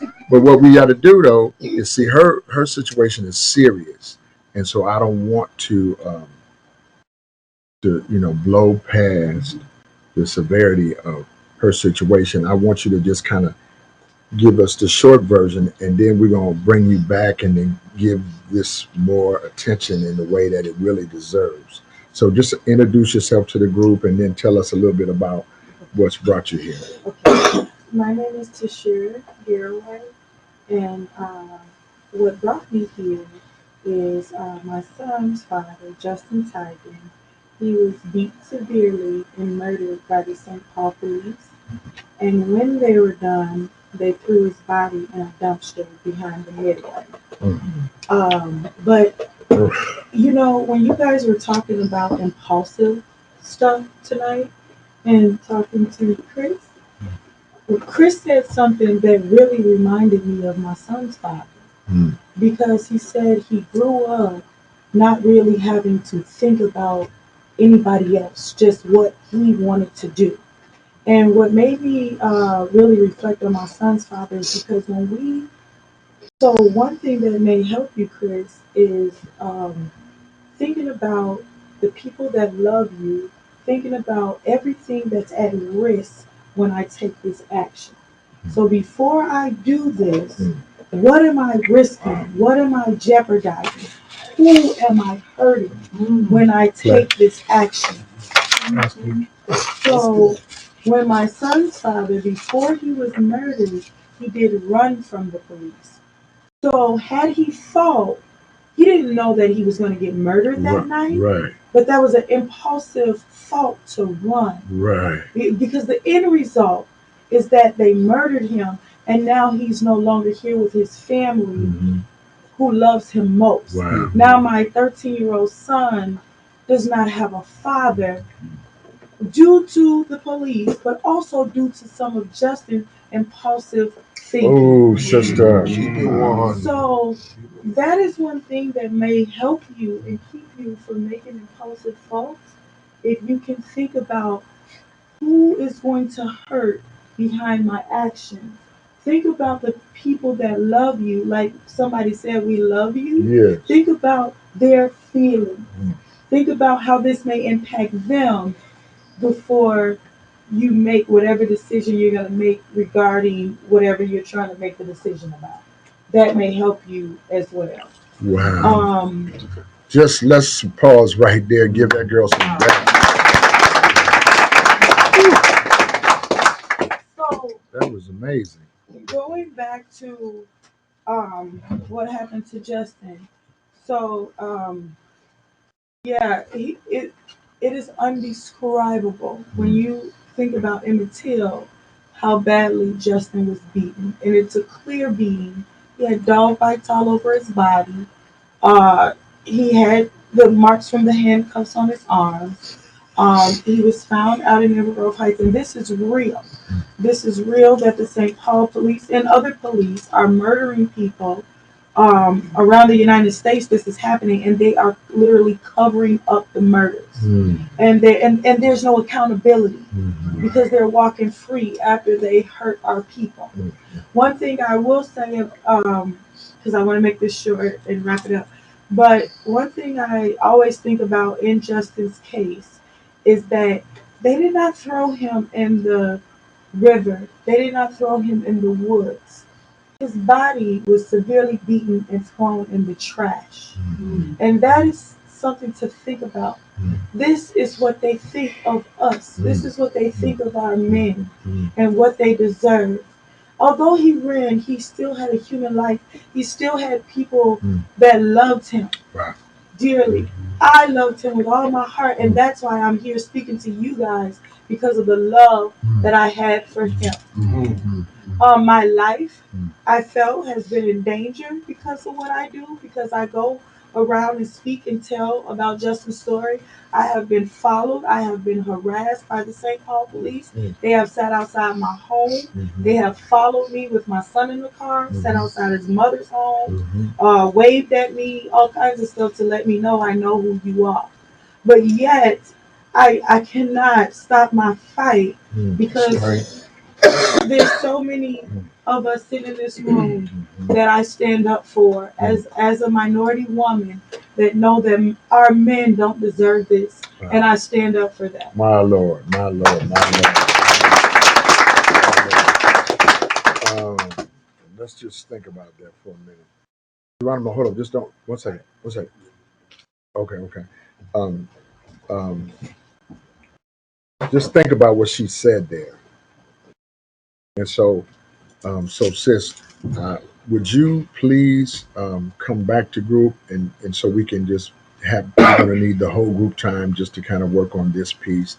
And if you would be willing to set it up, and he had said something that you were coming, and I somehow I zoned it out. And would you just please forgive me for that? And but I think somehow this conversation we were having was beneficial to you somehow. And then here you were able, in spite of your own pain and personal loss, to offer something good and kind to somebody else in the group. Really exemplifies what a pop guy is. Pop guy on 3, 1, 2, 3. Pop guy. Yeah. We love having you, and I appreciate your courage and what you're saying. And then we have to get a little bit deeper and see what all is going on. I don't know what we can do. I don't know what we can do, but we'll see. Give her some more love. Go ahead. For me, whether you can do anything or not, it'll be okay because what's for me is healing for me and also justice for me. For Justin, is being able to get the word out, to share, this is my story, this is what I've lived through, and to also advise people to be careful. So just stop right here. So come here, Wayne. So this is what we're getting ready to do. Just on this strength, this is too powerful. Wayne, I want Wayne to get her into the studio, and I want you to tell your story patiently on tape. And Tia or somebody else need to be like a commentator or a narrator to assist her to bring it out. Then we'll record that piece and then give you copies.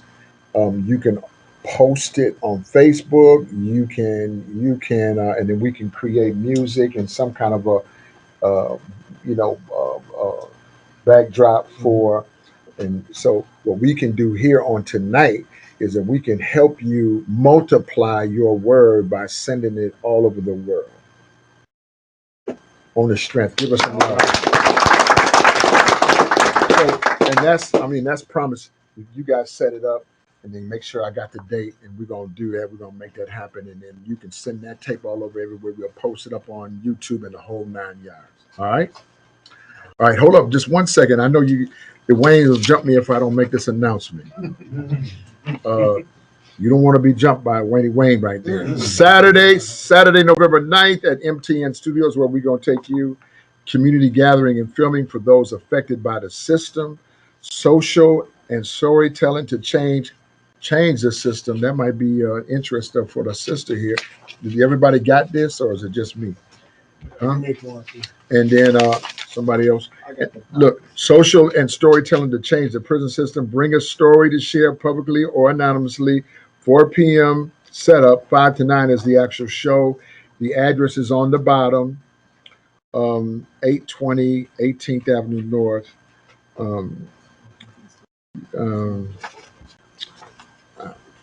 don't know, Wayne. I think that's us right here, POP, right? That's my little thing that I do on the side.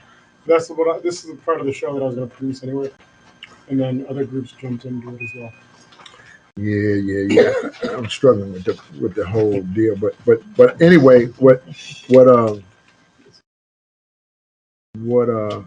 I want you to do if you have a story that needs to be told, and I think Ananias, when you involved in this, is that my student? So there's a lot we got said, a lot we didn't get said. Does anybody have a parting word? Young brother, what you get from tonight? Say your name. My name is Montes. What is that? Montes. Yeah. Mainly from what he has said and what everybody has told him about impulsive decisions and stuff. Like, I just kind of take that in because I'm so young and I'm looking at everybody here and they're much older than I am. And that's like, I'm taking in about what the impulsive decisions because I don't want to end up like us. Basically. That's right. You guys are like on the good path though. I don't want to end up like anybody that's still, locked up. Wow. Give him some love.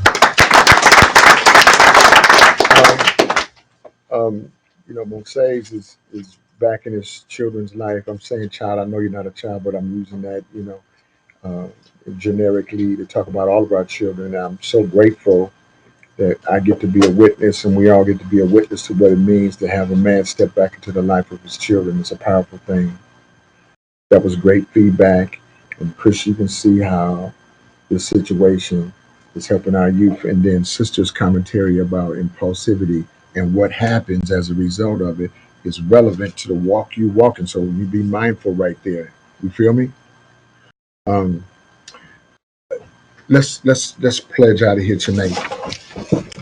Anybody got a word? Somebody want to say a word? What happened? Anything? Y'all right?